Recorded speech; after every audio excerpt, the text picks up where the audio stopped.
Assalamualaikum warahmatullahi wabarakatuh.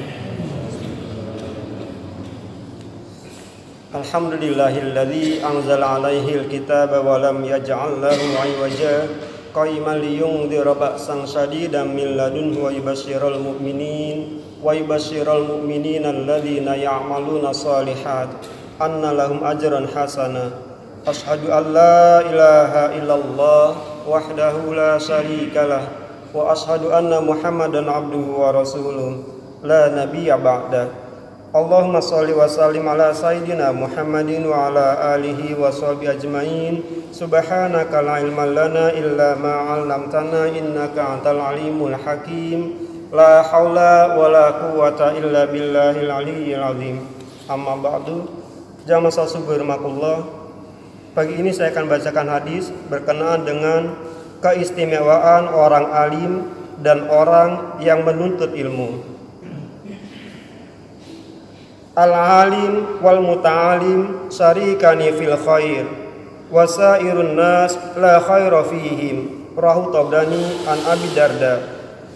Orang yang alim dan orang yang belajar ilmu agama, keduanya memperoleh kebaikan, sedangkan orang selainnya tiada kebaikan pada diri mereka. Hadis riwayat Tabrani melalui Abu Darda radhiyallahu anhu. Penjelasan, orang yang paling baik adalah orang alim dan orang yang menuntut ilmu agama. Kedua-duanya sama-sama mendapatkan kebaikan. Allah Ta'ala telah menyebut keistimewaan ilmu agama dan orang-orang yang mempunyai ilmu secara istimewa pada tingkat yang tertinggi dari lain-lain tingkat atau kedudukan manusia, sebagaimana firman-Nya yang artinya Allah menyatakan bahwasanya tidak ada Tuhan melainkan Dia yang berhak disembah, yang menegakkan keadilan. Para malaikat dan orang-orang yang berilmu juga menyatakan yang demikian itu. Tak ada Tuhan melainkan Dia yang berhak disembah, yang maha perkasa lagi maha bijaksana. Quran Surat Ali Imran ayat 18. Orang yang berjalan menuntut ilmu, malaikat selalu menghamparkan sayapnya untuk menaungi orang yang menuntut ilmu karena ridha dengan apa yang dilakukan. Seorang yang alim itu dimintakan ampun oleh semua penduduk langit dan bumi dan ikan-ikan di dalam air, dan kelebihan seorang alim terhadap seorang ahli ibadah sebagaimana kelebihan bulan purnama terhadap bintang lainnya. Dan ulama itu sebagai pewaris dari nabi-nabi, dan nabi-nabi itu tidak mewariskan harta perak ataupun emas, tetapi mereka mewariskan ilmu. Maka siapa yang mendapatkannya berarti telah mendapat bagian yang banyak. Hadis yang kedua, qalilul fiqhi khairan min katsiril ibadah wa kafa bil mar'i fiqhan idza abadallah wa kafa bil mar'i jahlan idza ujiba bi ra'i wa innaman nas rajulan mu'minun wa jahilun wala ta'dil mu'min wala tahawiril jahil. Rawahu Tabrani an Ibnu Umar. Mengetahui ilmu fikih walaupun hanya sedikit lebih baik daripada banyak ibadah, dan cukuplah ilmu fikih seseorang bila dapat menuntunnya untuk beribadah kepada Allah, dan cukuplah kebodohan seseorang bila ia merasa kagum dengan pendapatnya sendiri.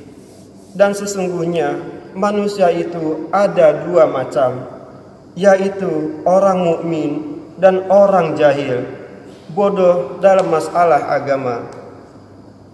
Karena itu, janganlah engkau menyakiti orang mukmin, dan jangan pula engkau berdebat dengan orang yang jahil. Hadis riwayat Tabrani melalui Ibnu Umar radhiyallahu anhu. Penjelasan, janganlah kamu berdebat atau menonjolkan diri dengan orang yang jahil, yakni orang yang tidak mengerti agama, atau orang yang bodoh. Ahli fikih dipandang lebih baik karena ilmunya dapat menuntunnya untuk banyak beribadah kepada Allah, yakni mengamalkan ilmunya. Dan orang bodoh yang sesungguhnya adalah orang yang merasa kagum dengan pendapatnya sendiri. Mempelajari fikih itu penting sekali bagi setiap muslim, sehingga untuk hal-hal yang wajib dilakukan, hukumnya pun wajib untuk mempelajarinya. Misalnya kita tahu bahwa sholat 5 waktu itu hukumnya wajib, maka belajar fikih sholat itu pun hukumnya wajib juga. Sebab tanpa ilmu fikih, seseorang tidak mungkin menjalankan sholat dengan benar, sebagaimana perintah Allah Subhanahu wa Ta'ala dan Rasulullah Sallallahu Alaihi Wasallam.